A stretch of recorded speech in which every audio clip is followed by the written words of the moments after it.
Catus Maximus here, this time with a Bauer close quarters drill, or compact right angle drill, although it's not entirely right angle, it's more of a 75 degree. This is what replaced the old Warrior or the old Pittsburgh right angle drill with about the same speed and power. 3.5 amps at 1300 RPM, so I think it's putting out about the same amount of torque as the old one. I mean, the things that they did is the head is about an inch shorter than the old one, and they did fix the loose spindle. But there's a variety of complaints. One, it's only a 3.5 amp motor, so it's not particularly powerful. It'll run a 1-inch spade bit and that type of stuff. But a lot of the complaints I was reading about this, besides general quality control issues like ones that burn up, is just the fact of expectations. People either want one that spins really fast, much faster, like 2500 RPM, or they want one that that has like a 7 amp motor. And you really need a bigger version, although Milwaukee, trying to say two things at once. Milwaukee does make a half-inch version of this style, and they're one of the companies that popularized it, but not the first. I think Sioux Tools was one of the first to come out with quarter electric tools that are like this. And the reason they actually design them like this is so when you're holding on to it, the natural balance of the tool keeps the drill more in a level position and gives you a little bit more clearance under the hand. Giant trigger here, kind of like the old Milwaukee Magnum half-inch hole shooters, which had the huge trigger. Kind of an interesting setup where they have this integrated reverse. It is variable speed, but it can be a little bit awkward, and trying to get this positioned where you need to make your hole, there's not a lot of convenient places to really hold on to it, so oftentimes you're bumping the trigger. And the Milwaukee has more of a finger trigger. They were buried, so I couldn't dig up one of them to show. But the Milwaukee has the ability for you to position it and then be able to adjust your hand to grab the trigger. It might have almost been better if they had this trigger actually be a bit shorter, so you had an area to put a finger, get it positioned, and then being able to grab it with, say, these 3 fingers down here. So that's something they could have improved on. I mean, it seems to be all ball bearing construction. Like I said, they did fix the spindle. You know, it has a really cheap chuck. The cost of this thing on a normal shelf price is $60, where the old Warrior one was, I think, like $40 or something. So Harbor Freight replaced, and the other thing about the Warrior is it was more of a 90 degree. Because, a lot of times people will get these, not just for home improvement, but if you have to drill out bolts in an automotive situation like exhaust manifold studs, a lot of times this extra curve here and the way it kicks out can make it where it's not very usable. And I will also agree with a lot of comments that for a 3.5 amp motor, it has an awful lot of bulk around the back of this tool, which seems kind of unnecessary for such a low amount of power, to tell you the absolute truth. Now, I picked this up used at Habitat for Humanity, and I figured for 20 bucks it'd be worth a shot, at least to do a video on. And obviously whoever bought this either did a few projects and then donated it because that's all they needed it for, or it met one of the aforementioned issues. Either the 75 degree angle didn't allow them to get into the places they needed to, it wasn't as fast as they liked, or it didn't have enough power. One of the last criticisms is it does have a center lock screw. So when you're running it in reverse, it helps resist the likelihood of the chuck unscrewing. But it seems a lot of people still had issues with that, and I suspect it's just not a very good quality lock screw, and it just, when you are trying to back out a bit and applying full power, that simply the force of unscrewing the chuck just snaps the head of that lock screw off. So other than that, this is the kind of thing that I would get from Harbor Freight on the discount return shelf, where you can get it for 30 or 40 bucks. I think for $60, they're kind of pushing it a little bit. Easiest way to say it, I would, for right around that price, maybe 70 bucks, you can get one of the Milwaukees, and it's going to be a little bit more compact and elegant. But then again, I'll give them at least some credit for, improving the spindle. The spindle is really tight. That was one of the worst problems on the old one, is it had an integrated gear case, but it rattled and it moved around inside the plastic, or it had an integrated metal gearbox, and that whole gearbox would shift around and rattle around inside the head of the old unit. So that was probably their number one complaint, and that's why they redesigned it to have a very tight spindle.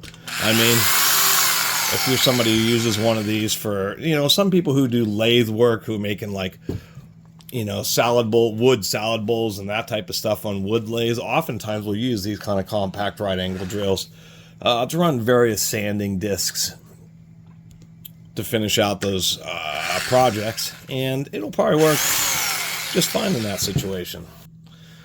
Taking a look inside here, it's kind of interesting. They actually, this also appears to have an internal metal gearbox, and they actually have it cross screwed, and there's screws from both sides, but you still only need to remove screws from this side to get it apart. Kind of a tight case. There we go, comes off smoothly. Plenty of grease in there. Kind of an interesting design change. And to tell you the truth, the casing is actually pretty stout, even off the tool. I have to put quite a bit of force, and there's just a whole lot of extra ribbing. So those obviously did try.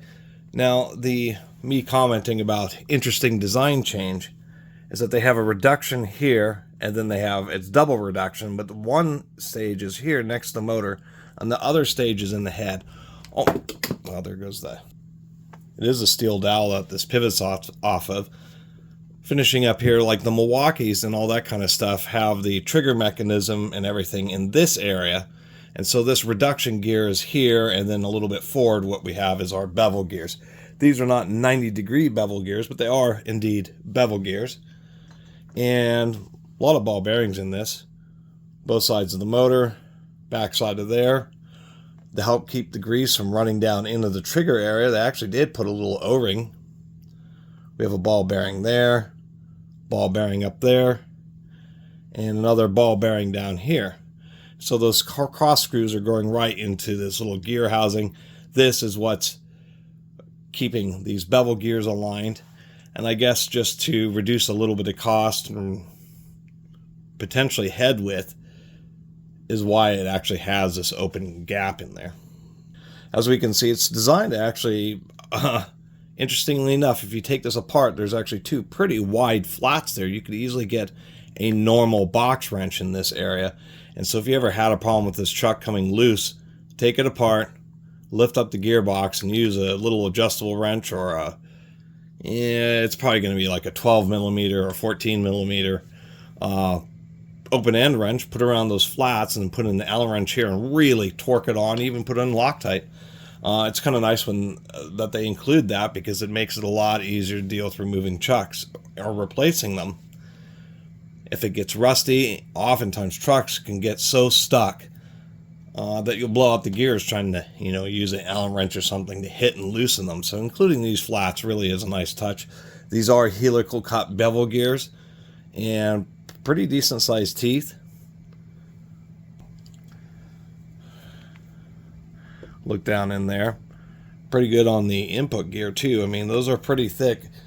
It's obvious Harbor Freight did try to improve and make this thing more solid. It just still doesn't mean it meets a lot of people's expectations, but for some people they actually need just better quality tools. I mean, it is nice to see that those gears are helical cut. Part of the additional expense though is because they chose this really fat trigger, which I think is what the biggest mistake was, and move this and had to sacrifice some space here. The variable speed trigger is like a forward only variable speed trigger, and it has a completely separate box for controlling the reverse functionality, and that adds a lot of expense. Having this separated into two parts is quite a bit more expensive, and they're still getting grease all over the electrics. They even have this, which is a spindle nose bearing, which is something you don't see very often.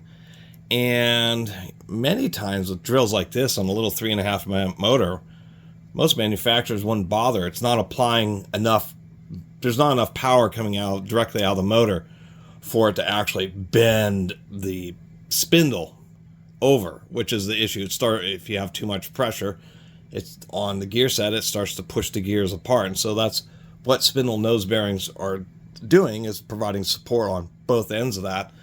It's actually a totally unnecessary thing, I would think, in a drill like this, but at least they added it. Other than that, we do have a more modern brush design with more reliable clock springs. Those springs can only advance so far, so it's auto stop brushes.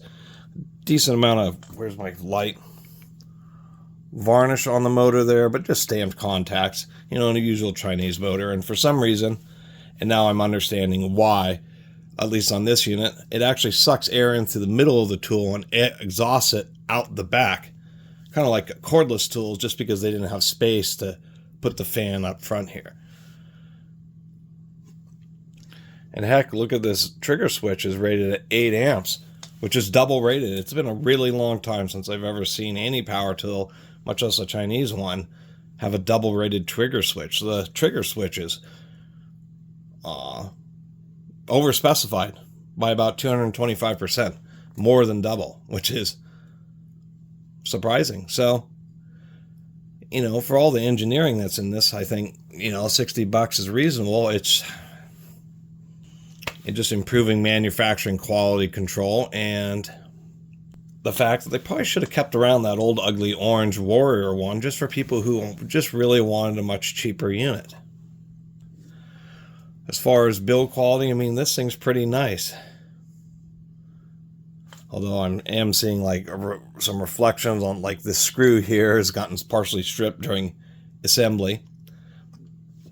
But steel plates that are holding in those bearings, they don't just hold in the bearings, they actually add structure to this little cast zinc or cast aluminum piece here. The cross screws on each side of the motor housing are what's really locking this in, making, as well as having double ball bearings, is what's making the spindle really tight. So this should have no issue being used with wire brushes, a sanding disc, and any other kind of stuff where you're polishing, that type of thing, where you're putting a lot of sideways force. So, I mean, I have to call a spade a spade. This is not a poorly built and designed tool. Only things I can't test is exact quality, hardness, and materials that the gears are made out of. Exception, of course, for the really cheesy chuck that's on it. A lot of these tools, if they would just include a slightly better chuck, I mean, and that's what seems kind of crazy, is to go through all the effort to design all of this with all of its bearings, include even spindle nose bearings, and then just still use like the bottom of the barrel chuck. Anyway, that explains this odd reverse switch, is so they have to have it be able to interact with this little lever that's down here. And if you ever take it apart, you want to make sure that you get that little lever back into the slot. I'm sorry, that actually interacts with the little peg that's just before that lever. So it's a reversing switch that's used in a variety of tools, it appears. Anyway, you know, I was thinking about why they have such an overrated variable speed trigger, and what can happen on a lot of tools is if you do heavy variable speed operations where you just like the operator right at the middle position, less heat or less cooling, because of course the fan's moving slower, but that continuous load is a lot of times what causes variable speeds to burn up. I've certainly run into a bunch of old tools, including Milwaukee's, where it just seemed that they had used them under heavy duty situations in a mid speed in that variable speed range. When you go all the way, the trigger actually just closes just like an on-off switch. The variable speed circuitry is only engaged when you're in the middle portion.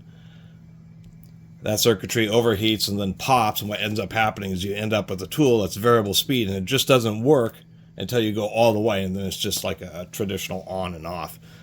So overrating it may be a part of their attempted solution to prevent it from burning out so easily. But overall, I always like taking apart little more simple mechanical systems like this, because a lot of times it's little nuances that, you know, make or break the device. I was also realizing, I'm suspecting the reason the case is so thick and has all the extra cross hatching is because they have this huge cutout for this. The trigger is the worst thing. It should have just been a little flip lever trigger like the Milwaukee's used. Trying to do this whole one-hand thing just actually ends up making it more awkward. Especially if you're, maybe somebody who installs security systems, alarm systems, a cable TV installer, where you'll be using cordless tools now really for most of that stuff, but maybe that same thing for the homeowner. And one of the deals with these drills is they're supposed to be pretty easy to deal with one-handed, but that trigger is you're going to end up bumping that pretty easily because it's just so out there and so exposed. Other than that, it's obvious that, I don't think this is an actual Harbor Freight design like their commercials. We design and test our own tools. I'm sure if I went around on AliExpress, I'd find other similar shaped drills. But it is, technically it is a lot better built than the old one on a variety of fronts. It is nice to have a really tight spindle. That's a big deal for a drill.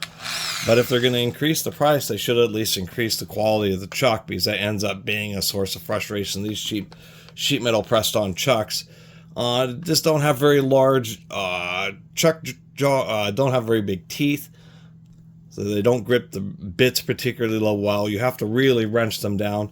And one big tip is you got to actually wrench them down in all three holes, and even go around twice. You'll feel it cinching down. That'll help hold the bits better. And that's the difference of a more professional grade chuck, is they just have wider, thicker, heavier duty teeth that just end up holding the bits a lot better. Power cord's a bit of a hassle to replace because the way the wires are all, wrapped around to get into the trigger section. That's probably one of the worst parts about it, to tell you the truth. Replacing the power cord will be a bit of a fuss and a hassle. Other than that, as far as 1300 RPM and a 3.5 amp motor, it's a bit weak for a 3/8 drill. Considering that you get, whatever it is, 8 amp motors out of the DeWalt's that are just on the shelf at Home Depot for their 2500 RPM units. So they could have put a bigger motor. This drill probably would have been a lot more satisfying to people if they included a 4.5 amp motor, or even a 5 amp motor, or even slowed it down a little bit to 1000 RPM, just so it had a little bit more deliverable torque. So people who maybe installing, their first refrigerator that has, a water spout and an ice maker in it, and they're trying to run those little water lines, it just makes it easier to deal with it. And you could use auger bits, which are harder to drive but much easier to use one-handed, because the way they thread in and pull themselves through, rather than being stuck with a spade bit and having to push on it and make sure that you're going pretty easy.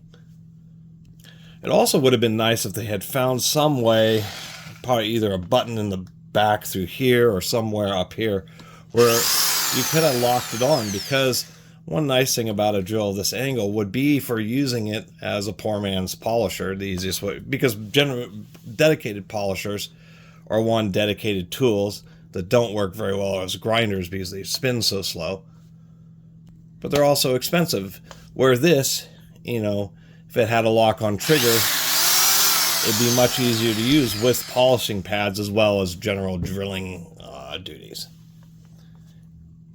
Anyway, I wanted to do a detailed video because now Harbor Freight, all they have is this little Bauer. They have their giant $170 Milwaukee Super Hog knockoff.